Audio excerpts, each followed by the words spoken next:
So before we start, I'll just quickly go back to only one slide just to make you all aware that before we start any session in TM or any learning in TM, we need to very clearly understand about the TM product, okay, and the features and the business processes of the TM product.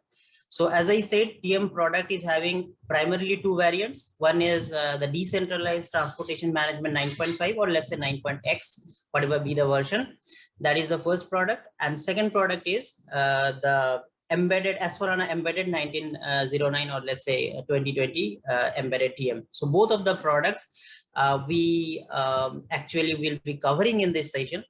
And we'll also see what all the business processes are there, how they are differing in these products, and how they are actually being used by business on a day-to-day scenario.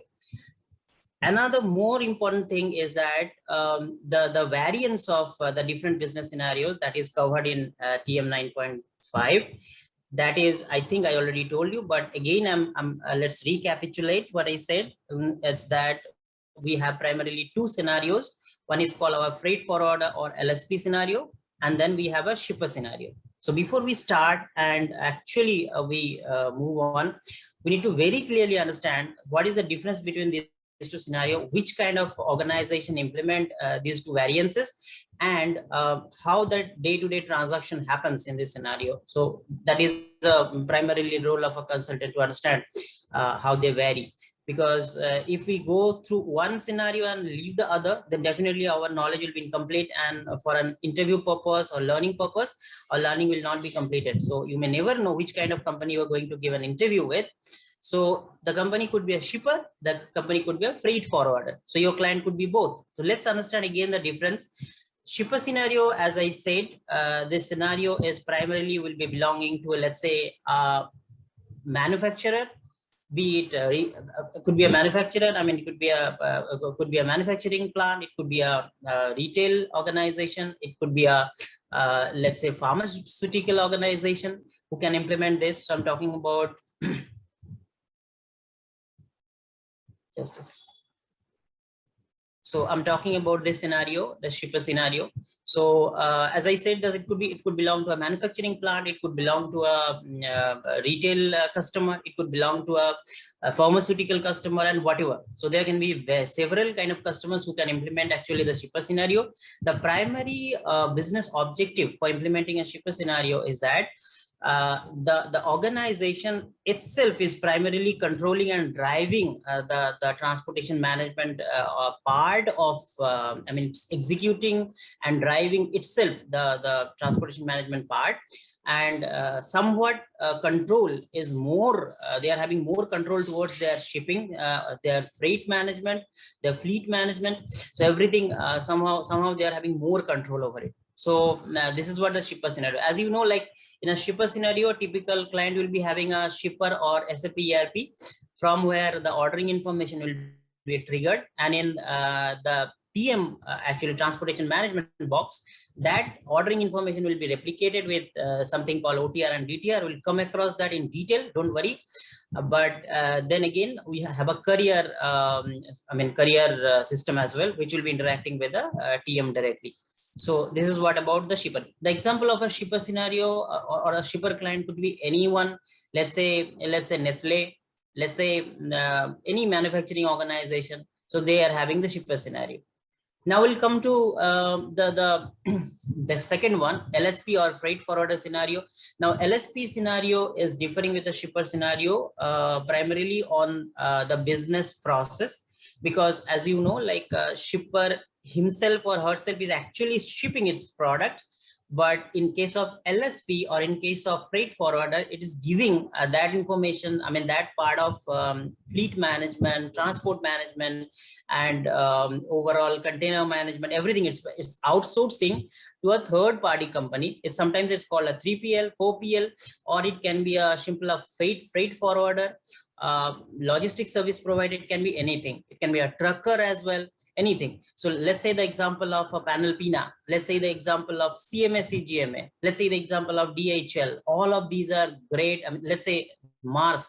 So all of these are great freight forwarders who actually take the freight from their customer, and they concentrate only on the freight management. They ship, they consolidate. Let's say I'm a panel PINA, or let's say I'm CMS EGMA. What I do is, on a daily to daily basis, I get orders from my client, and I consolidate the orders, and then I ship them. Maybe I can use a third-party logistics as well, but primarily my work is to take the order from directly, the transportation order from my client or my customer, and then I'll be consolidating the order in the gateway or CFS, and then I'll be actually shipping it. So for shipping, I may buy some space from my vendor, or let's say courier, and then actually I'll be shipping it. So when the product reaches to the destination port or destination airport, I'll be again deconsolidating the product, and then I'll actually be distributing, or end to end I'll be delivering it. So that is what typical LSP or freight forwarder scenario works. Now, the basic process, as I said, is a bit different here in a freight forwarder scenario, because the ordering part in a backend ERP is normally non-existent. So you see here, we have A2A and B2B information. So A2A means application to application, and B2B normally means business to business. So what is the difference? Application to application means that whenever I'm having my own, let's say legacy or any other ERP system from where I'm getting some feed. So it's my own system. So I say it application to application. Let's say from SAP ERP to SAP TM. So it's a kind of an application to application. And the second one is B2B. B2B means I'm connected towards my client or my, let's say my customer's environment. It's a business it's another business's application. And then I directly get a feed from there. I connect it with my TM system, and then I create my orders and other things. Okay, now this is what the difference is. Now, coming more into this freight forwarder scenario, we have to understand that the forwarding or freight forwarding will be mostly belonging to freight forwarder. So the forwarding order management part you see here, it's a forwarding at order management. That part will be there only in LSP scenario or freight forwarder scenario. You will not, in a shipper scenario, you will not get a forwarding order. Normally you will not get. Okay, so first thing is that in a shipper scenario, you'll be getting either a OTR or DTR. That is an order-based transportation request or delivery-based transportation request. But in case of freight forwarder, we'll get a forwarding order. So here the purpose of OTR or DTR will be served by a forwarding order. Forwarding order can directly be created with a feed, as I said. Let's say some interface triggering, inbound interface triggering from let's say client system. And then the forwarding order will be created, or it can be manually as well. Let's say my client calls my customer care, or directly calls me and says that, please, I want to ship this kind of products with this dimension, with this weight, with this value. Okay, and these are dangerous goods. Let's say I'll be shipping it from, let's say from Washington DC to Hong Kong. So all this information, source, destination, product portfolio, everything they'll be providing us, and they'll be then asking the shipper to have a quote. Okay, so that what is the price of the product to ship from this location to that location. Now whenever shipper gets this information, they will be internally processing the information, and the first point of entry or the transactional data where they will be entering the information will be a forwarding order. So it will be a direct manual entry. It could be a direct manual entry. It could be directly from a feed, or let's say EDI or whatever. IDOC it could be as well. But it will primarily be a forwarding order which will be created. So forwarding order is nothing but, it's a sales order. I think most of you have heard about sales order, or maybe worked in a sales order well. So you are aware about what a sales order is. In a sales order, normally when customer gives an order, all these sales related informations are jotted down and then put into the sales order. So that is kind of an order, forwarding order is. So only difference with a sales order and a forwarding order is that forwarding order has to do with the fleet management or transportation management part of the sales. So whenever the customer gives the input, the first point of entry would be the forwarding order management. Now, other than this forwarding order management, we may also have some backend or let's say predecessor document, which is called a freight agreement. Forwarding agreement. Forwarding agreement is nothing but an agreement which I enter into the customer for a long-term transportation service. So I'll go to that. That's the master data. I'll go to that. I'll show you even that as well, so that you are very clear. So this is all about the difference between the shipper and a freight forwarder. So try and understand. If you have any questions here in this slide as well, ask me, and then we'll move forward. For your information, I'll be starting today with a typical LSP or freight forwarder scenario, and then try to show you how that is executed, what kind of a transactional data and master data is involved into SAP. I'll be executing a scenario, I'll be showing you. But when I move forward, my humble request would be that you please, when I show some steps or let's say some business processes, you please have a revision of it in your free time, and then you execute it into SAP, because otherwise it will be very difficult for you to cope up. I mean, once you're not through the first thing, then probably the second thing will be missed. So any more questions on this slide? Otherwise,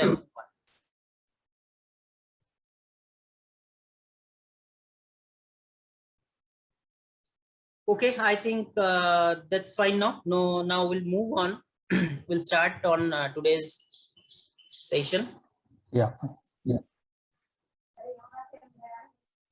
So let's start with a typical TM scenario. So this is a very important slide, which will give you the idea about what all data in a TM environment we come across, and let's say what all master data or transactional data have in TM, and how to execute an end-to-end scenario. So as I said, first I'll be covering up the freight forwarder scenario or a logistics service provider scenario. Then we'll go to shipper scenario as well. You see here, the entire journey starts from sorry. Yeah, so entire journey starts from a forwarding order FWO. Now we have, as I said, we have a forwarding quotation as well. Now that forwarding quotation, maybe I'll show you, and forwarding agreement that I'll show you later. But try and understand, the first thing is that often most of the journey, which we don't have a long-term commitment with client. Let's say the client is a one-time client. Let's say Bosch comes to DHL and says that I'll be sending my fleet. Let's say I will send my product shipped from let's say Munich to India, Mumbai, and then ultimately they start working on a forwarding order, directly inputting data from the forwarding order. So in a forwarding order, all the sales related information is there. So once the forwarding order data is the bare minimum data which we need to fill into forwarding order, that is entered, then normally data is saved, and then when the data is saved, with a freight unit building rule, a freight unit is automatically gets created. Now let us try and understand what a freight unit is. Freight unit is a minimum amount of a transportation kind of a unit, which help us to understand what kind of a dimension of what is the dimension of the product which we are going to send, and then how much of that dimension is fitting into let's say specific vehicle. I'm giving I know it's a bit confusing, I'm giving a good example. Let's say I have a container with me in which I'm consolidating products from 3 clients, and then that container, let's say I'm putting into a truck, or let's say trailer, or let's say a ocean ship, and then I'm sending it. Now what would be a freight unit then? Now the let's say the truck in which I'm putting my all the containers into a truck. Let's say the truck is having capacity of 3 containers. It could be. So it means that all of these 3 containers, that is the maximum number of containers I can ship into a truck, or let's say in a ocean ship, I can maximum accommodate 4 containers into a ship, and then it will be actually shipped. Now a freight unit would be the bare minimum unit of transportation, which I can recognize separately. It means that, let's say I have 3 containers, maximum 3 number of containers I can put into a truck. Then those 3 containers, each of one I can segregate as a freight unit. Or let's say I'm shipping a product from one location to another location on a ship, on an ocean ship, and then I can segregate. Let's say the ship has having a capacity of, let's say 10 containers, then I can, I can set my dimensions inside my transportation management environment so that a freight unit is denoted by let's say that 10 container. Each and every freight unit denotes one container, but that does not necessarily means that each and every scenario I'll be having the same freight unit. Let's say if I say my one container, let's say my 3 container fits into one truck, and then I say each and every container is a freight unit, it may or may not be that in a different scenario. Let's say another scenario when I'm shipping the product in an air mode, all of the 3 containers will be my freight unit. It may or may not be, because the more important point over here try and understand is that freight unit is not like something fixed. You define a freight unit based on its shape and size and dimensions and weight as well. Okay, so freight unit is, as I said, the smallest unit of freight which you forward. But let's say the capacity of an airplane. A capacity of an airplane definitely is not similar to capacity like an ocean ship. So when you ship a product through airplane, the product, your intention is what? Think in this way, like a logistics service provider. Airplane services are costly. Airplane services are costly. Airplane services are more quicker. So if you want to deliver a product which customer wants very quick shipment, and let's say the product is not that much heavier, then you can think that, okay, let me think about the option where I can ship it. Okay, instead of ocean, I'll be shipping it to air, and then I'll be having a freight unit on air freight unit. Now, as I said, that definitely the dimension of an ocean ship or ocean freight unit will not be same as a air freight unit. That's for sure. So that is what you will be defining. And then in the forwarding order, actually, you will be defining in a forwarding order document type itself, you will be defining a freight unit building rule, which in the back end, let's say you are having a air forwarding order, and then you are having a freight unit building rule attached to it as well. Then the problem is at the time of receiving the forwarding order and creating the freight unit, that dimension, whatever you put into, let's say for an ocean forwarding order, will not be same as a air forwarding order. That will differ. Even in ocean also, or let's say for a road forwarding order or say road shipment, it will not be again the same as a air shipment. So everything will differ. But anyway, whatever be the dimension, you will be defining it inside your system. You can be various kind of freight units, and then you will be assigning the freight unit with your forwarding order, so that system automatically knows which kind of a forwarding order is attached to which kind of a freight unit, and then according to the freight unit building rule, it will automatically create the freight unit. I know it's a bit confusing, but maybe we'll go inside SAP and show you everything, so don't worry. But at this moment, try and understand that freight unit is the smallest unit of freight which will be transporting it through a forwarding order. Then once your freight unit gets created, a planning happens now, and then a freight order and freight booking gets created. Now, planning is a tricky thing. Let me tell you. Planning, if we say planning, now think about what actually we are planning. Now, let's say I'm a logistics service provider or freight forwarder. I have already bought some space or capacity. It's called capacity buying. It's a business term. Keep in your mind when you talk with as a functional consultant, you talk with your client, it's very, very important that you use proper business jargons. Otherwise, it will be very difficult. Client will understand this guy knows nothing. So that the client who is talking with you may be having 20 years of, he may or may not be aware about SAP, but he may be having 20 years of business experience. So when you talk with him, you talk with a business jargon. So such jargon is called capacity buying or capacity planning. So what is a capacity? Capacity is nothing but a space that you buy from one of your carrier. Okay, so carrier is who? Carrier could be an air carrier, carrier could be an ocean carrier, carrier could be a roll carrier, carrier could be a rail carrier, carrier could be a road carrier. So everything it could be. But whatever it is a capacity buying. Capacity buying means what? That you, let's say you are a panel PINA, or let's say you are DHL, you tell your, let's say, carrier, you have a third-party logistics carrier or someone like that. You say, oh, hi carrier, I would like to buy some capacity from you. That means what? You would like to buy some capacity. Let's say a route. The route is, let's say, from Munich to Frankfurt. The route is from Munich to Frankfurt. For that route, you are buying a capacity. Means you are buying some spaces inside the vehicles which normally regularly travel from Munich to Frankfurt.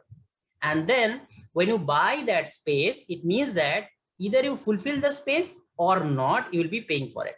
Just try and understand this. It's a very, very critical in understanding the TM scenarios. You are going to buy a space from your career. So you enter into an agreement with your career, whatever be it the media, whatever be the mode of a transport or means of transport, but you have entered into an agreement with your on a specific route, on a specific career, that I'll be buying space from you for from this day to that day for this amount of time. And then if you fill up that space, if you could fill up that space, then that's the profit you are having. That yeah, I could fill up the entire space. Let's say each Monday, Tuesday, and Wednesday, I bought a space from Munich to Frankfurt from 9 a.m. to let's say for the whole day, I can ship anytime. Okay, but let's say I don't get any order on that window. Okay, so then I'm lost. I mean, my entire space is going blank, and then empty space, and then my revenue lost. So what shipper, I mean, in a typical shipper or freight forwarder, the margins are razor thin margins. Razor thin margins means you have to plan properly, you have to match your capacity with your let's say customer requirement. If you cannot if you cannot plan your capacity properly, then your capacity is lost, your revenue is lost, your profit is lost, and you're gone. So this is a very important thing. Just try and understand. So when you talk with the client, you always be careful about the term, the capacity buying and capacity planning, like capacity selling. So that is what, nothing but a space you are buying inside a vehicle, which runs from, say, let's say Munich to Frankfurt, from location A to source location to destination location. You fill it up or not, you'll be paying it. Fine. Now, so in TM, planning is very, very, very, very important, because if you cannot plan, now probably you have understood that if you cannot plan your customer requirements, I mean customer capacity, customer requirements with your targeted or already bought capacity, then it's very difficult for you to have a good revenue and keep up in the market. So which is why the planning is needed. So planning actually matches the required capacity with the available capacity. Available capacity means whatever I have already bought it, and then the required capacity is that what my client is actually asking for. So that will be planning. So whenever a freight unit is planned, it normally creates the successor documents, and those successor documents are freight order or freight booking. So you can correlate like this way. Let's say if forwarding order is a sales order, let's say forwarding order is a sales order, then your freight order or freight booking would be your purchase order. You get a sales order from customer, and then giving the order to some vendor, then freight order or freight booking will be your purchase order. Like that, you correlate. I mean, it's a very easy to correlate things in SAP. So like that. So anyway, so freight order or freight booking will be getting created, and ultimately the planning will happen. Now there are several ways by which we plan a freight with a freight order and freight booking. I'll come to that. As of now, just understand the difference between the freight order and freight booking. Freight order will always belong to land. Land means either rail or road. Either rail or road. It could be a rail freight order or road freight order. That's it. And freight booking is normally air or ocean. So it could be an air freight order or ocean freight order. So that's it. So that's the only difference between freight order and freight booking. More or less things will be same, but yeah, few information will be differing in a freight order and booking. Maybe I'll show you later when I come to the document, and in SAP you'll be able to understand. So now let's say my planning is also happened, and then I could match my capacity with my requirement, and then ultimately I try to ship the product. Now actually when the shipping starts, there are several execution events which trigger. Now how is the kind of execution events trigger? Let us try and understand. Let's say as I said, let's say I'm shipping from Munich to Frankfurt. Now each and every of this movement of my movement will not be same, right? Let's say my entire material, or let's say my entire shipment gets consolidated into some nearby location, and then actually they are shipped into a third-party logistics or courier, and they are then deconsolidated, and then they are actually delivered. So you see several events are happening. First is loading, unloading, then you have consolidation, deconsolidation, shipping.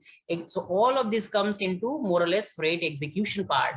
So there's a freight execution. So whenever you have a freight order or freight booking assigned with a freight unit, you are ready for freight execution. So that freight execution is all those activities which happen, and then your freight is actually shipped throughout, let's say with a freight order or freight booking. Then let's say your freight execution gets completed and your materials, or let's say your products are delivered to the destination port or destination, consignee, actually consignment location. Then you will be charging your customer, right? The charge, I'll come to that first. So now we have a forwarding order, and then my freight execution has already got completed. Now think about it.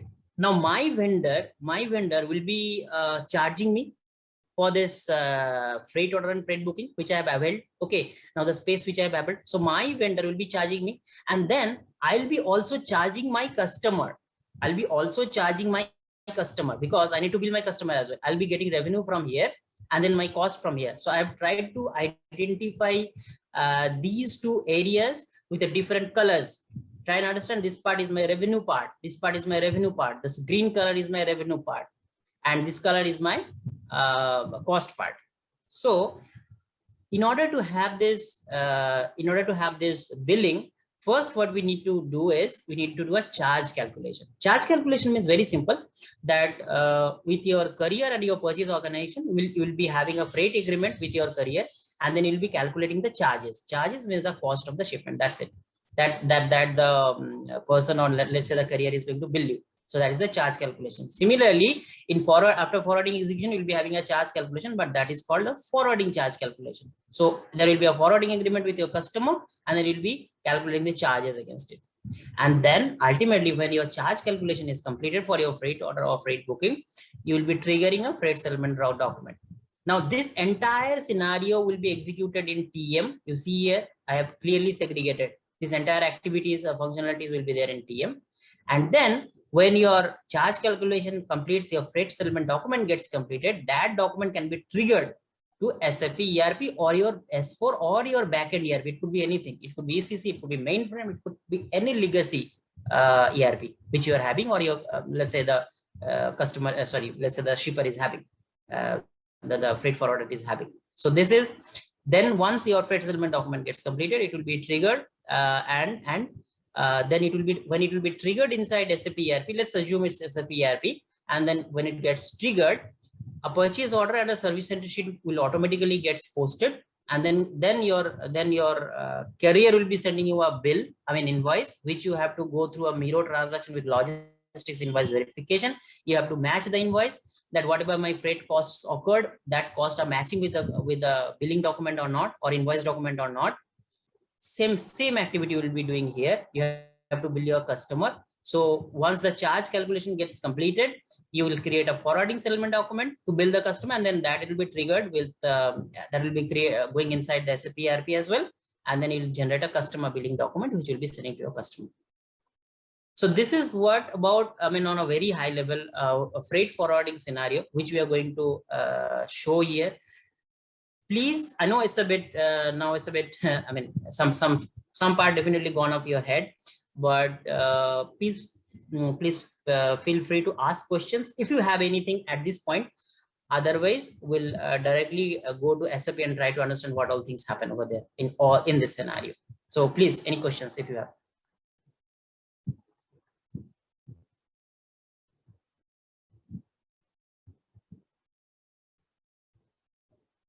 Okay, so fine, then I'll move on.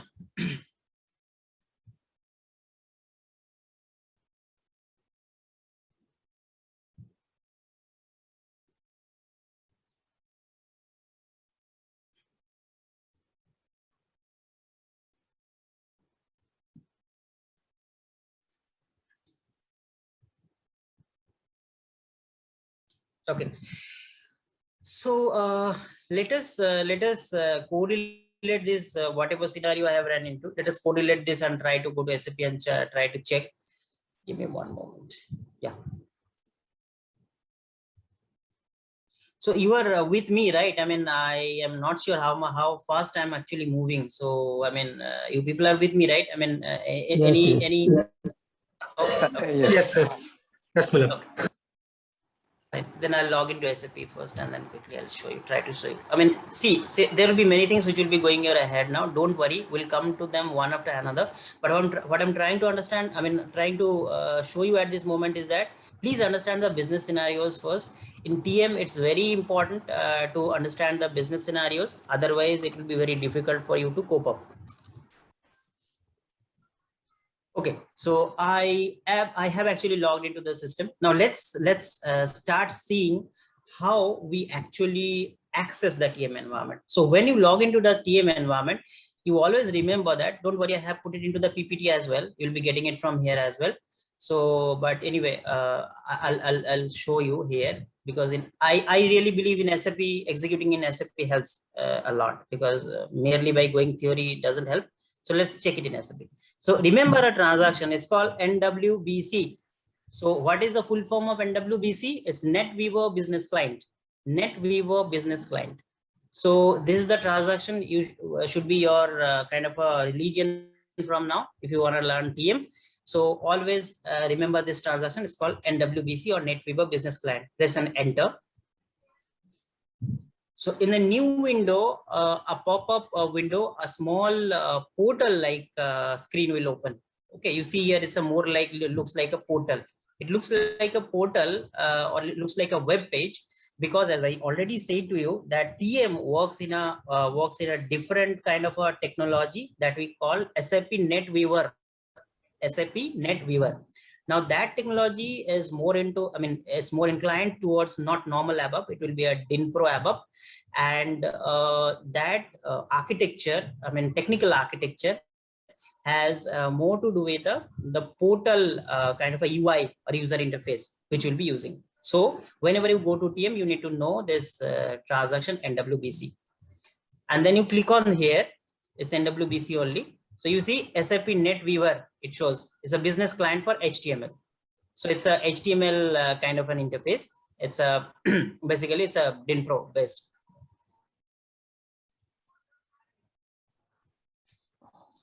Let's see when it opens. Okay, so when you open this page, a long menu will be opened.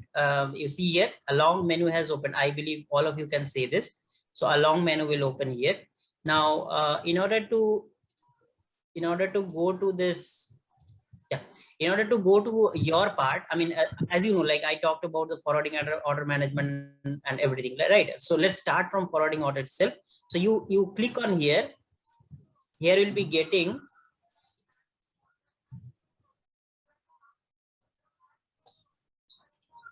so you see here you have started getting the TM sections. So it's a freight order management, then master data, air forwarding order management, air freight booking, planning, schedule, freight agreement management. Then you go more.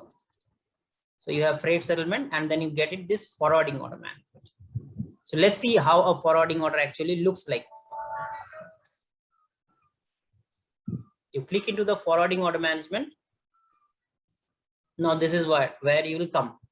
So this is how the screen will look like. Okay, so it's a most updated or recent screen. So it's a very good I mean GUI it's having. Okay, now you see here quite a few number of things has come to your screen. First thing is you see it's called Worklist. Second one is a forwarding order, forwarding quotation, charge estimation, Worklist for forwarding order management, forwarding order template, and forwarding quotation template. So let's try and understand one by one. Okay, so first thing comes into our mind, Worklist. So what is a Worklist is? Now, it's a very important that we really understand what is a Worklist is, because if you want to work in day-to-day TM, Worklist is another very important thing, which will be more inclined towards the business users, and you need to help them each and every day on Worklist. So try and understand what is a Worklist is. I'll go back to my PPT. One second. Yeah, so you see here this I have actually shown this Worklist thing here. Okay, so we'll talk about this Worklist now. So yeah, so this thing has already been captured. So let's go back there and try and understand what a Worklist is. So Worklist is also called POWL, POWL, Personal Object Worklist. Personal Object Worklist. So let's see what happens when we click on this worklist section. First is called overview forwarding order. We click on here.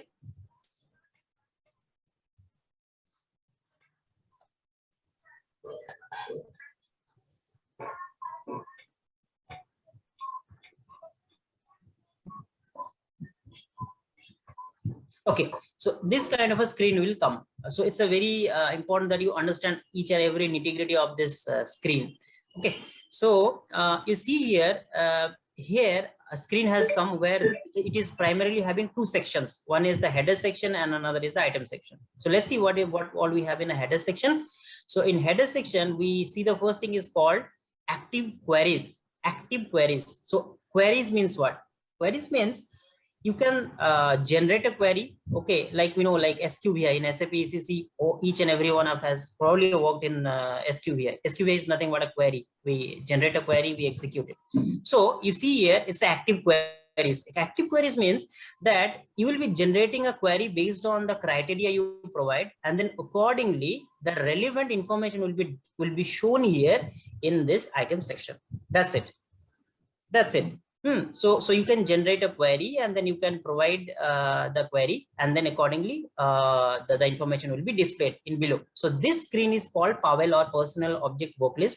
Why it's called Powell or Personal is that you have a setting screens over here.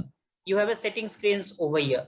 So you can personalize, and then also you have a personalized screen. Okay, so let us check one by one how we can create it, how we can change it. Okay, now let's say we want to create a new query. Okay, so you see, we want to create a new query, or let's say we want to change the query. So first, let's say we already have a button of change query. So you see here already in all forwarding order section, we are having 47 number of forwarding orders getting displayed. So these are the forwarding order numbers. They're already being getting displayed. Okay, now if let's see what is there in a query. So if you go here and click on a change query, then it will take you to the query by which you are actually generating this. Okay, so it is, don't worry, it is nothing but a report. Let's say any report, MB51 report, any SAP report, any SAP ECC report, probably you people have worked in ACC. So there in ACC, you know, so there are several reports we used to talk to. Okay, so let's say MB51 report, MB5 report, any report that we used to execute, ME80 report, any report we used to execute is nothing but that report only. But the look and feel is different, and you can personalize it more. So which is why. So you see here in this general data, we have several parameters which we can define here, and then accordingly you can generate a query. So let's say the forwarding order number we can provide here. We can provide a forwarding order type, forwarding agreement version. So all those kind of information you can provide here. And then when all these information are in place, there are several sections here. You go to them. I mean, it's not really possible to cover all of them, but I would request that you have a look, you practice, you open it up. Something you don't understand, you come back to me, I'll tell you. But we have several sections here in Powell. First is the general data, then we have external references, then organizational data, business partner, location, dates and times, so many things we have by which we can generate a query. And then we come down here, and then ultimately we can select, like as normal report, we can select what would be the maximum number of records that should be displayed, and then also the aging of the document, that this old, let's say more than one, I mean, I would not like to see more than 1 month's old document. So that's why where I'll put let's say 30 here. Okay, like that, or let's say I'll put a date here. So that's what. And then ultimately when you put all this information, and then you put you click on apply, apply query changes, then actually your query will be saved. Here it's trying to save the query. Though I didn't put any parameter, but I'll show you how to put a parameter maybe. So you see here. So let's see how a parameter works in a Powell. It's very important because let us try and understand. So we have so many parameters. Let's take one of the parameters and then try to check. Let's say the document type. It's a very good parameter by which we can generate a query. So we move it here. So I see there are several document types here. I note down one of the document type, that let's say CHFW. So I'll go back to again change query.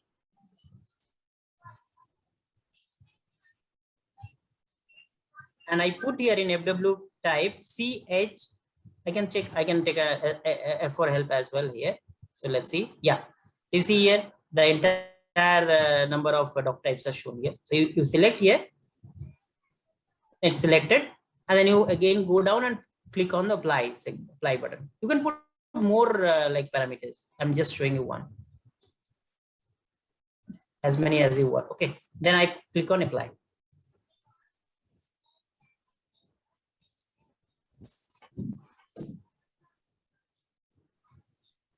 You see here the number of orders have changed now. There are 47 orders. Now you see only 12 orders are getting displayed. And then all of their type is CHFW. So this is what a query is. This is a very important for business, because on a day-to-day, they need to run a report, and they need to see what all information are getting filtered, what all the criteria by which they need to sort, filter the information, specific information they may need. So all these things can be done with this Power query. So we have several other options by which we can generate a query. Here I have changed the query. You can define query as well. So you do it yourself. It's a very easy thing. You click on define new query, you generate a query, and it will be shown over here. You can change the name of the query as well. And then you have the personalized section, which I was coming to. Now, another important thing before I move ahead is that in Worklist, you can export this information like a normal ALV report. In a normal ABAP list viewer report, what we used to do is to download, is to send an Excel sheet.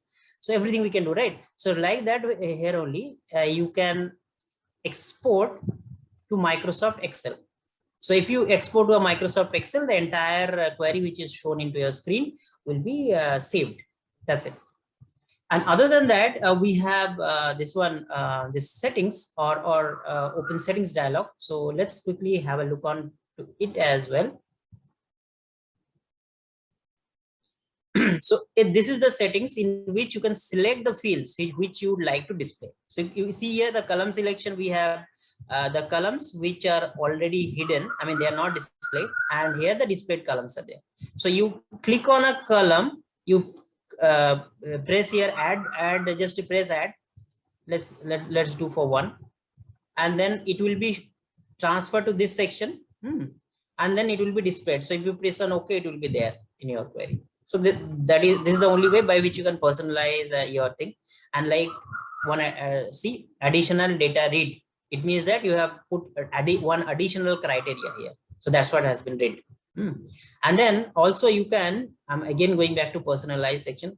Please understand this Powell part very well, because you will be needing it on each and every day basis. I'm telling you, it's a very important thing. Okay, now you see here in save your own query, then you can save that as well. Like we save a variant in a report. Normally we in SAP ECC, what we do, we save a variant, right? So that way only we can put some parameters, and like here we have put, and then if you'd like to save your own own variant, then you click on save as, and then you put your description, and then you can save it. So this view will be saved. So whenever you come across, you will be getting your view, which is why this is called a Powell or personal object worklist. So it's very personal. This view which you have created, let's say view A, view B, whatever, or let's say you put your name, that view will be displayed to you only whenever you come across Powell, and you can have your selection criteria ready-made over there. So that is a good thing. That's why it's a very much personalized object worklist, and you can personalize it on many other aspects as well. You just if you get some time, you have a look into it. I would recommend you practice it, and then you come back to me if you don't understand anything, or if you need any help, you can come back to me. So that's all about now this one, the forwarding order, this one Worklist. So like forwarding order Worklist, each and every transactional data in SAP TM is having a Worklist. We have a freight order Worklist, we have a freight settlement Worklist, we have a freight booking Worklist. So each and every transactional data in TM will be having its own Worklist. So let us remove the filter now. For now, I'll go to change query again. We'll just remove this FWO type, and then again we'll click on apply.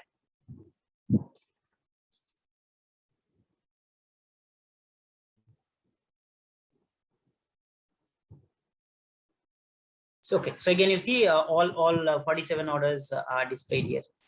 51, it has increased actually. Maybe some few orders are being made, being created. So which is why it has increased. Okay. Anyway, so this is how the Powell actually works. Now now we are going to our main topic, that is the forwarding order management, and we'll see how a forwarding order works. So let's go to a forwarding order and try to understand. Let us try to understand how, let's say, a forwarding order normally, how a forwarding order looks like. That is important thing. Then we'll create a forwarding order and see. So I'm opening a forwarding order here in the Powell itself. So you click on this column, document column. You have all the orders here. You click on here. Let's say I'm opening 170, 110. This forwarding order I'm clicking into. So this order has opened.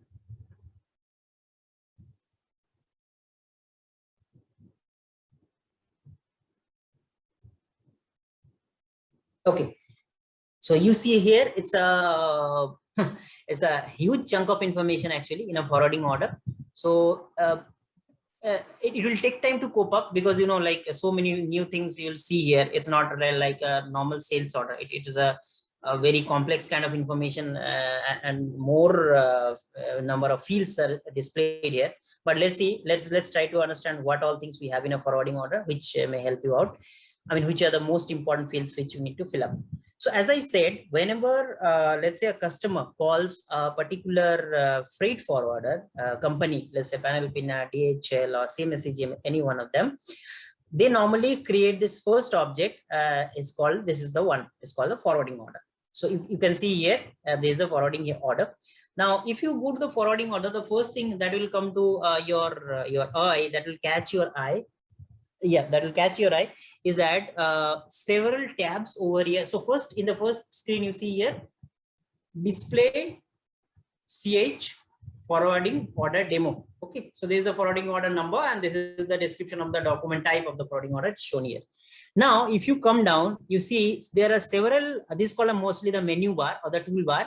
So here you will have several tools where you can perform. I'll come to that. But first, we'll check the tabs, the number of tabs. So you can see here, there are several number of tabs is there inside this screen. So we have a general data, business partner, location, dates and time, actual load, order load, document flow, charges, notes, attachments, internal charges, profitability, administrative data, statuses, and many more actually. So we don't need to, we don't need to go through all of them, but bare minimum, which are really needed to execute a scenario, to understand the business, will definitely need to catch up with them. So first thing is that that comes into the general data tab. So the general data tab is already open in front of you. You can see here the first vital information shown here is the document type of the forwarding order. So this is the CHFW. So this is nothing but the description of this CH forwarding order. This one is the description of this thing. This doc type. Okay, so this CH, so you see here in the description itself, you can see whatever has been shown here, you can see here. So this is the document type, this is the description. Then you have the order date in which the order got created. So it's a kind of a header data. So it's an order date. And then other information we have, like life cycle status, it's planned. Planned means the forwarding order, when a forwarding order shows planned. Let's try and understand this. It's an important thing. Now, life cycle status is a status which talks about the let's say the cycle of the status of the cycle of the forwarding order. Business cycle in which the forwarding order is. So here it shows planned. Planned means what?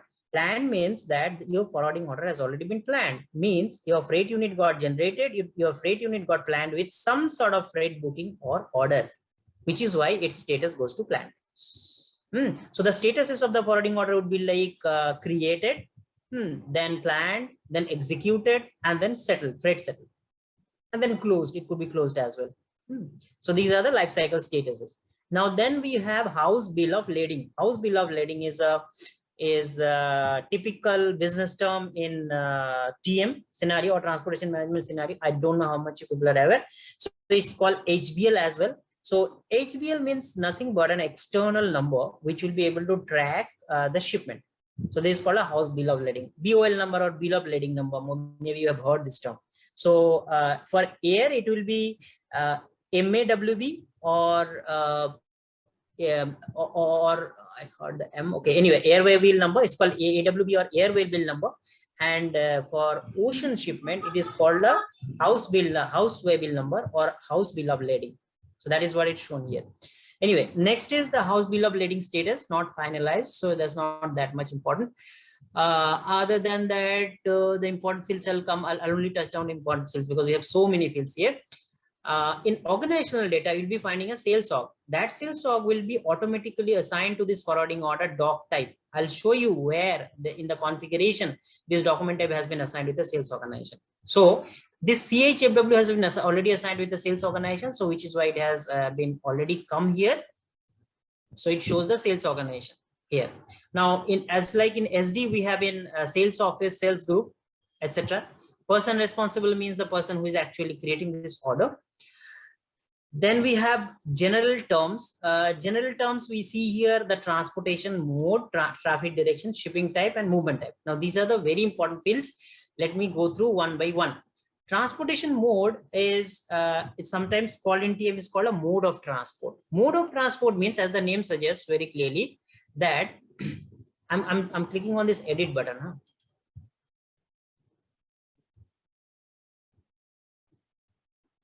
Okay, now probably you can see. Okay, now you see here transportation mode is here road. So road means you have to understand what the transportation mode and transportation means. So there are two things. One is called mode of transport, another one is called means of transport. So what is the difference, how they work? Mode of transport, as the name suggests, that normally it means air, ocean, or let's say rail, road. These things can be the mode of transport. And then what is the means of transport? Means of transport means by which your shipping is actually moving from here to there. So it could be a truck, it could be a trailer, it could be a ship, it could be, let's say, an airplane. So all those can be the means of transport. So this mode and means of transport will be very clear on it because it's a very crucial information in your forwarding order and freight booking as well. So this is the transportation mode here. Then we have the traffic direction. Now the traffic direction means, let's click on the F4 here and try to understand what all traffic directions we have. We see that export direction, import direction, and transit direction. Now try and understand what is the difference. I see, let's say, I talked about a shipment which is coming from, say, Munich to Frankfurt, but let's not talk about that. Let's talk about a shipment which is going internationally. Let's say a shipment from Munich to, let's say, Hong Kong. And then actually will be delivered somewhere in mainland China. So if we talk about that, think in this perspective. If I'm a shipper, or let's say if I'm a person who is actually shipping the product, then for me, the forwarding order which gets created will be an export forwarding order because I'm exporting products to China. So it will be the export forwarding order. There can be another type of forwarding order, which is called an import forwarding order, because if I'm, let's say, there are two parties involved. One is called shipper and another is called consignee. Maybe let me draw a quick diagram for you. Maybe it will be difficult for you otherwise. Honestly, give me just one sec. I'll open my this one notepad. Where is it?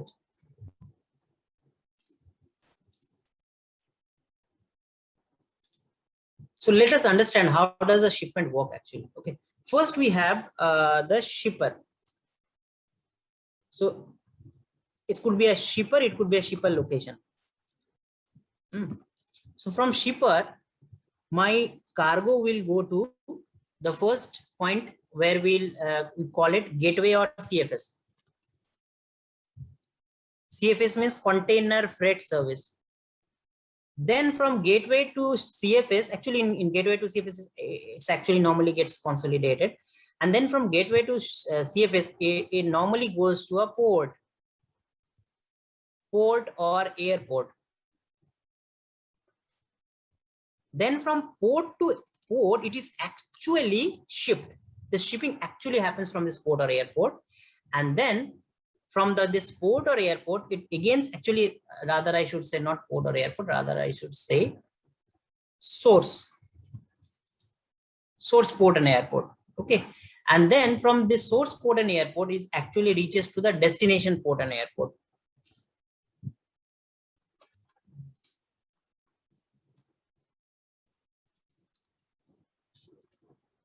Then from the destination airport, normally the shipment goes to a deconsolidation point, which is again could be a gateway or CFS, as I said. and then ultimately it gets delivered to the consignee or consignee location. This is what the entire end-to-end business cycle is. I mean, the transportation cycle is. So you see here from the shipper location, let's say I'm a shipper and let's say my location is somewhere in Munich, Germany, and I'm sitting in, let's say, Germany. And then from here,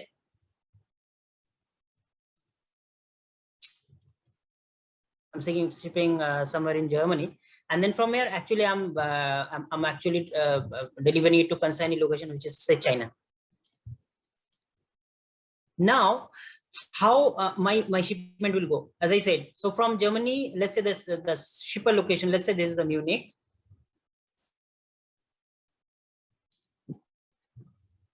So from Munich, it is actually transferred.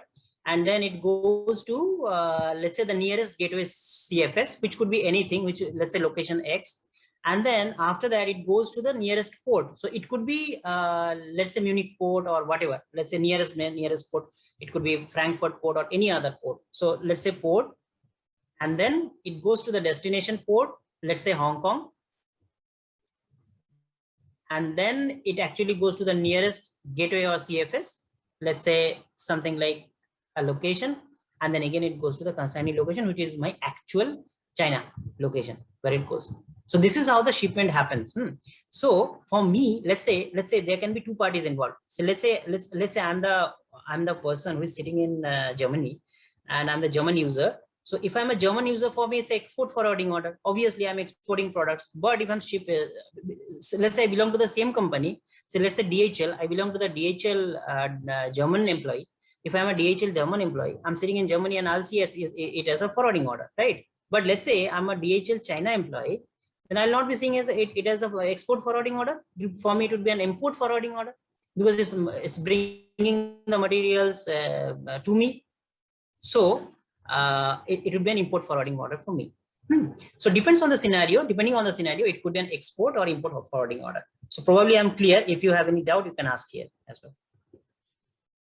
Then we have the third kind of forwarding order, which is called a transit forwarding order. But that I'll come to later because it's not that important. It's only for transit warehouses or transit scenarios where it's a short-term kind of movement, which I'll talk about, but I'm not going into in depth on this. So mostly all the TM scenarios mostly will be catering to either export or import forwarding order. Most of the scenarios will be export only, and then it will be import as well. Okay, so then we have the shipping type, which is 17.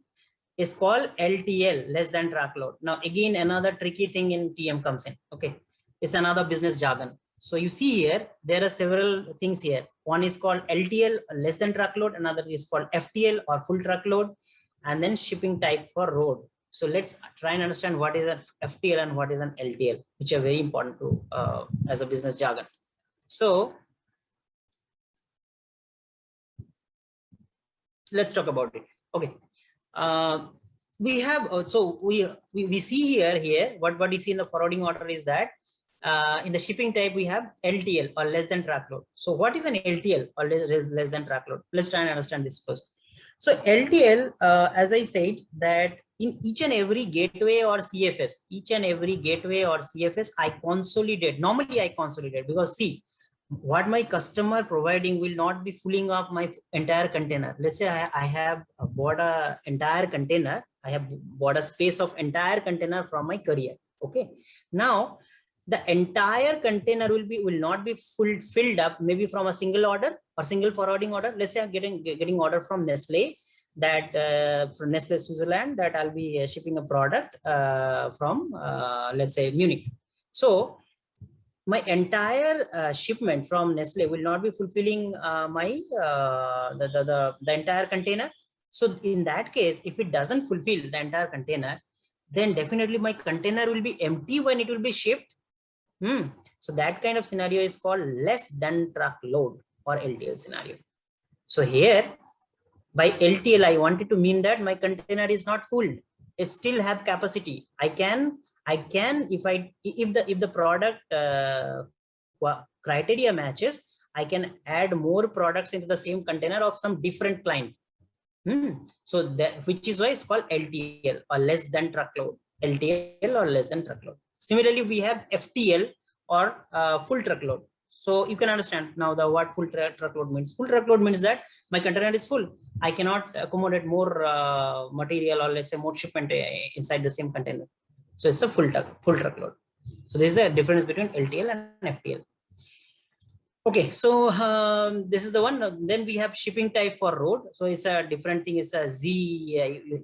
You see here created. I'll not be touching it. So mostly we'll be having either is LTL or FTL in this shipping type. Then we have another important point is called a movement type. Now movement type, what is a movement type is I think if we have worked in let's say SD or MM, all we are aware about a movement type. We go to OMJJ transaction and check movement type. So in TM it's not like that. In movement type, TM normally dictates how my movement will happen. I mean, how my movement will happen. Let's go to the F4 and check what all points we have here. So you see here the movement type, these are the movement type 1 and 2 someone has created, but actually the standard movements type I'll touch down. These are the standard movement types. DD, door to door. I don't think each and every one is there. Okay, but I'll tell you what all movement types we have normally. In standard, all standard movement types I don't see here. Okay, so we have DTD or door to door movement type. Then we have DTP, door to port movement type. Then we have PTP, port to port movement type. Okay, so all these kind of standard movement types we have. Is similar to Incoterms? No, we have a different thing like in Incoterm here as well. It's a different thing. It's a similar to, not equal to things like Xworks, FOV. It's a kind of a similar, but it dictates some different things in TM, in forwarding order. A movement type normally dictates that where from you are shipping and up to how much you are shipping. That will help you to build your stages. Like let's say what all the stages, very quickly let us understand. So you see from shipper location to gateway location, this is a one leg of your journey, right? Then gateway location to source airport or airport, it's another leg. So it's a first leg, second leg, third leg, fourth leg, fifth leg, right? Now these are called the stages in a forwarding order. It's a very important thing. You just try and understand. Stages means that I cannot have the same behavior for all my legs, right? My legs are having different on a different. Let's say this leg shipper location to gateway CFS location. Try and understand, if I'm shipping in ocean, what will be my means of transport for that? Sorry, my mode of transport for that? Definitely road or rail, because you are picking up the material from somewhere in land. You're not picking up from port, right? Your material will be picked up, or let's say your product will be picked up from the port. So this leg, this stage or this leg, shipper location to gateway CFS, it will be a road transport only. So you cannot create a freight order, sorry, freight booking for this, will be creating a freight order. So this is the stage 1. Then you have gateway CFS to source port or airport. Again, it will be a road only. So if you create another order, it will be a freight order only. Then you have from source port airport to destination port airport, then it becomes your either air or ocean. So you'll be creating a air or ocean freight booking only. Then again, you can create a freight order, and again you create a freight order. Now it comes to end to end. Now this is what you see here. So you can understand the stages now. So it's a stage 1, stage 2, stage 3, stage 4, stage 5. So each and every stage can be planned separately with a different mode of transport, that is rail, road, air, or ocean. So now come to DTD. Now DTD, as I said, it's a kind of a door-to-door thing. Door-to-door means definitely you are agreed with the client to deliver from shipper location to consignee location. It's a door-to-door. That's it. I'll pick up from your door. I'll deliver to your door. It's a door-to-door. That's it. This movement type. So it means that normally a door-to-door movement will be having several stages, and this will dictate how many stages you will be having. Okay. Then you have door-to-port. There can be a scenario where your client says that my material is already lying in port, yaar, usko pick karo, and then you send it to the consignee location.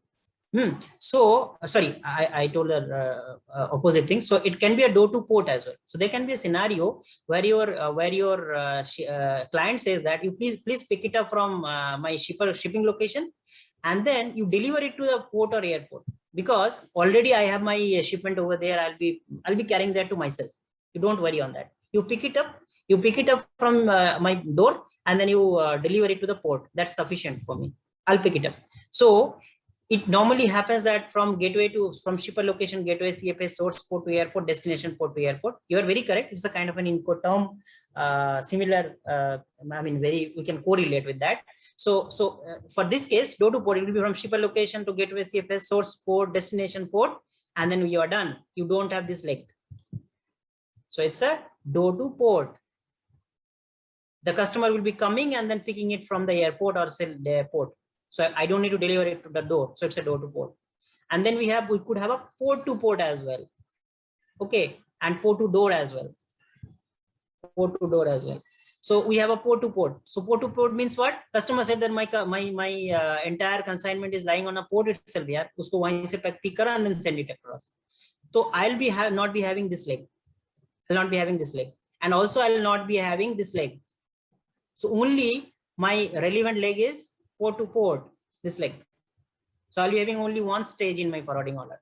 I'll be having only one stage in my forwarding order. My source location will be an airport, or let's say a normal ocean port, and then my destination location will be an airport or ocean port.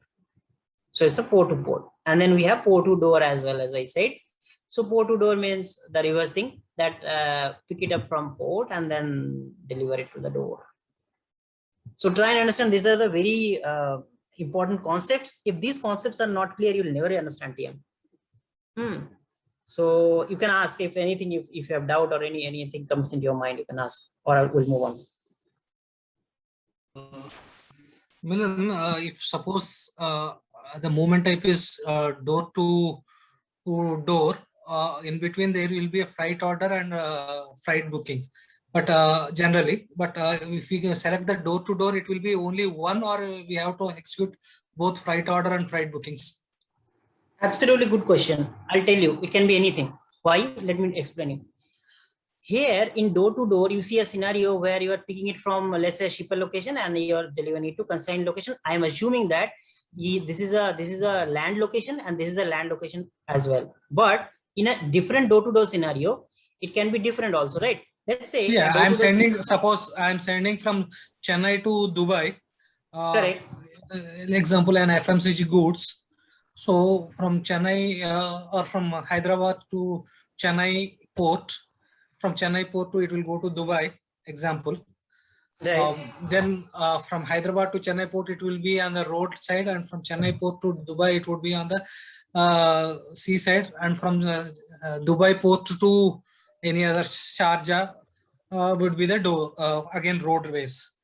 Yeah, so in that case, I will be booking freight order, freight booking, and also freight order, because everything lies with the shipper, example. Absolutely. So you see here, let's take this one. So I can have a freight order here, as I said. Then I'll be having another. Sorry. I'll mark it as freight order 1. Then I'll be having another. I'll mark it as freight order 2. Freight order 2. And then I'll mark it as let's say freight booking 1. Then again, I'll mark it as a freight, let's say again, freight order 3. And then I'll mark it as a freight order 4. Anything it could be. Like if you take your case also, in your example also, let's say you're shipping from Hyderabad to Dubai, to Chennai airport, it will be the same only. So if it is we can't create only one order. Yeah, definitely. I was coming to that only. Let's say I was coming to that only. Sorry, I forgot. Let's say my picking location is a gateway or CFS only.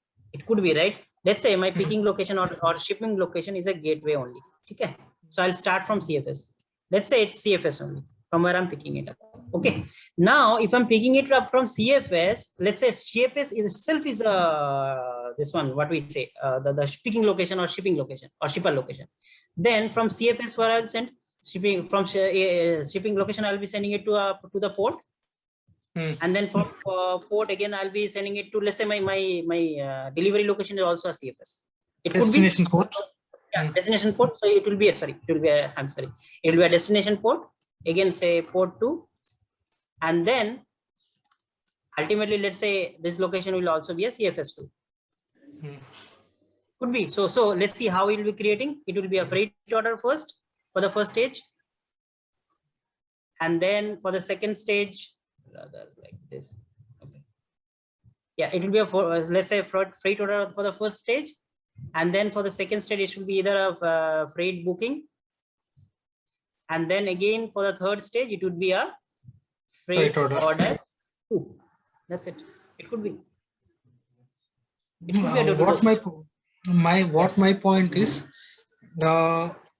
these three orders users has to create, or they can create only one order, that from starting to end, whether it can be done in one order, because my CFA agent who will be carrying this truck. Yes. I get your question. Yeah. Let me tell you now. Probably I didn't probably clearly identify. So because these users will ask, generally business people will ask, why to create three orders for me? It will be taking time consuming. Why can't I create single order? This my question arises. Right.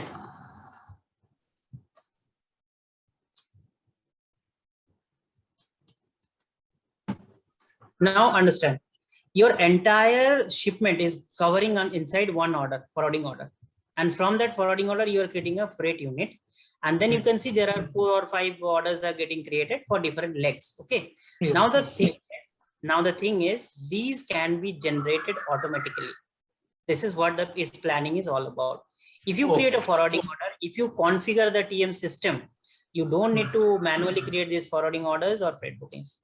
They can be automatically created, and believe me, I'll touch it down. I'll show you how it can be done. Thank you. Yeah, just now for the time being, you just understand the concept. For your end-to-end scenario, you have the forwarding order, and then from where you are creating the freight unit, because freight unit is actually talking about the shipment or the size, shape, volume of the shipment which you are actually taking throughout. So the entire journey of goods can be catered within a freight unit.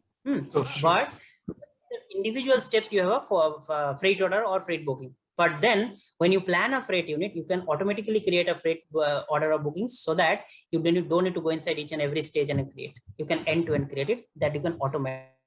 Definitely that's possible in here. Thank you. Yeah. So this is what so I think I almost covered So guys, my humble request, please clear your concepts here, because if you're lost here, you'll not able to catch up. I'll be moving forward and then you are lost completely. I mean, clear your concepts of forwarding order, freight. What is the difference between a forwarding order, a freight unit, a freight booking, freight order, and also then what is a gateway CFS, what is a port, and then let's say what is an LTL or FTL scenario, what is a movement type. All these concepts, please clear. It's differing from typical SAP ERP when we do all these things over there. But if you don't clear it at this point, you will be lost, I'm telling you. And then it will be very difficult for us to move back. Okay, then I'll move on. I believe anything if comes into your mind, you just let me know. We'll talk. Otherwise, I'll move on. So here you see the next section, which talks about the goods value or volume. Okay, so mostly you see here a gross weight, and then pieces, etc. were mentioned here. So these are the this is the place where you put primarily you put the shape and size and volume, everything of your the goods. Actually, this information will flow to the this one freight unit. Based on this information, the freight units will be created. Okay, so let's see what we missed on. I talked about this settlement terms. I'm not going to settlement terms now. I'll come later because it'll be lost. But only one point I was about to tell you, that here in settlement terms, we have 2 important fields. One is called Incoterm. Someone was saying Incoterm. Yeah, we have an Incoterm as well here. So this Incoterm is basically are the same what we see in SAP ERP. So cost, insurance, and freight. Let's say duty, deliver, duty paid, everything is here. So this part actually we are, I mean, very correctly, this part also dictates that what is the terms and conditions in which customer will be having the products. Let's say if it is a cost, insurance, and freight, then the entire thing will be borne by the shipper.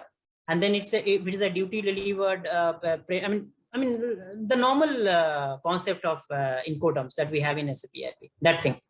So it has more to do with, try and understand, it has more to do with the taxes cost, insurance, etc. Okay, so it is not related to the creation of your let's say the legs, let's say the stages. So Incoterm location is not that. Incoterm location is the terms and conditions which customer is actually agreeing with you to pay or not to pay.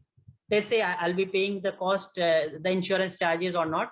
Okay, so if I'm not paying the insurance charges, then definitely my shipper will be adding the insurance charges with my freight forwarding settlement, billing. So it will be there inside the billing as well. So based on my comfortable, my comfort, I'll be deciding whether what terms and conditions I apply. It's the same like this thing. But another more important thing here is called Incoterm location. Now, what is an Incoterm location? Incoterm location is nothing but a location from up to where the Incoterm is applied. Let's say I say cost, insurance, and freight. You see here, there are many locations involved, right, in your shipment. You have a shipper location, you have a gateway CFS, you have a source airport, destination airport, then again, consignee location, everything. So Incoterm location will dictate that until when, let's say you put here a cost, insurance, and freight, you put a CIF here. Then until when, until which location, if you mention nothing, then end-to-end CIF will be covered. But if you mention a location here, then only up to that location, that particular condition will be valid. Let's say I say that my CIF will be valid until, let's say customer says my CIF will be valid until say destination port or airport. Rest of the part I'll be taking care. So you put an Incoterm location here, you are done. So all the data is not filled here, but you put a data, some try and understand and try to save it and then check what's happening and all. Okay, so I'll move on quickly. We're losing time. So now this part is called a forwarding agreement reference. So as I said in my PPT since beginning that before we go to the forwarding order, there are some predecessor steps as well. So those steps includes a forwarding quotation and a forwarding agreement. So you see here the forwarding agreement is here as well, where actually charge calculation is going on. So this forwarding agreement, like this forwarding agreement is nothing but an agreement with your customer that I'll be shipping with you for say X number of days, with X number of volume, say Y number of volume, and Z number of sizes, and let's say and Z number of cost. So everything will be written into a terms and conditions into a forwarding agreement, and that forwarding agreement you can pull into your this one forwarding order, so that charge calculation can be completed and billing can happen. So forwarding settlement document can generate. So for that, this forwarding agreement or version is needed. It's a master data. So I'll separately touch down the forwarding agreement and forwarding quotation part. So I'm not going much, just to know you here that we'll be having forwarding agreement quotation things here. We can put it here. Here it will be updated. Other than that, this is in another. Okay, let's see. Okay, we have covered all this. Now you see here, this is the item section. So this is a header. As I said, if you see here in the top, it's a header information. Okay, same like SAP documents. Each in SAP best practice is that it will be header and item will be segregated. So based on that, forwarding order is having a header. So now he is having an item section here as well. Now in the item section, you see here, it talks about it will talk about the product, mainly the product which we are trying to ship. So you see here, if you click here in the item section, so you see here, this part opens up. So this part talks about, it's like item overview and item detail we have in purchase order. So there's a header section, then you have item overview kind of a section, and then you have a item detail section. So if you go to the item detail, it will talk about the information like what is the product being used, and then item type of the product, unit of measure, etc. You can put here. Then you can put a quantity here based on which your freight unit will be splitted. Let's say how many, let's say your freight unit is having capacity of 20 products, and you're trying to ship 100 products in a forwarding order. So can you tell me how many freight units will be created? 5 freight units will be created, right? So like that. So it will be your number of freight units splitting will be happening based on the quantity and gross weight, etc. You put in here.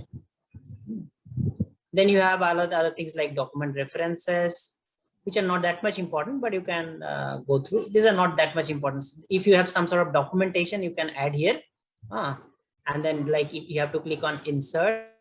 Document means, let's say your proof of delivery, your custom declaration document, all those kind of what do I say, the documents which are needed for a shipment. So all those documents you can add here and you can save it. And then we have commodity codes as well. You can provide it here if needed at all. These are not much needed, but sometimes yeah, they are needed, so they are needed. Okay, so this is all about only the general data tab we have covered. So like that, we have a business partner tab. General data I took more time because it's more critical fields were there. So in the business partner tab is more like sales order business partner section where we know that what all parties I'm dealing with. So we have ship to party, sold to party, bill to party, and payer. So here the business partners are automatically being filled. You don't need to, normally we don't need to fill it because, you know, like each and every doc type or forwarding order type, we have the business partners assigned to it. So normally we don't fill, but let's say if you are creating a forwarding order from scratch, you're not copying anything. So if you're not copying, then you have to put the business partner. Business partner is no one but your customer. That's it. So here you see, so in normally, you know, right, in SAP ECC, we have customers and vendors, but in TM and in S4HANA, we don't have a customer vendor. We have a transaction called BP or business partner transaction. So I can show you if you are not that much aware on it. So if you go to this /NBP, you'll be going to this business partner transaction. So here you can create your customer master, your vendor master, and anything like everything will be covered in BP only. So let's say we take a business partner. So you may ask that how a customer or vendor number can be same. Yeah, it can be same, right? It can be same based on the role. So in BP transaction, everything is controlled by a role. So it could be a vendor role, it could be a customer role, it could be a ordering address role, whatever. So you see so many business partners. Let's take one to check. How does it look like? So you see business partner transaction looks like. So in business partner transaction, we have several tabs. I told you, right? This is driven by the role. So the BP role is very, very important. So you see here, so many roles are here, like vendor, business partner general, then you have carrier. Carrier is the most important role probably, which you'll be using on a day-to-day basis. Then you can have a customer as well. You can have several customers, FI customer. So each and every, if you select the role, your tabs will change. So you see it has been changed. Yes. So you see here. So you see the tabs here. So you'll be having the name of the company. It's like a normal master data, like customer or vendor master data, which you normally have in ACC. So this is where. So you have to maintain all your business partners, like your customers, your vendors, everything you need to provide. I mean, you need to update. That is a part of cutover master data activity. So I think you are aware about cutover activity. If not, then probably we'll touch it down as well. We'll tell what all things happen in a cutover activity in a typical TM implementation project. So yeah, this is a BP role and etc. So this is what I was showing you. Just a sec, I'm lost. Yeah.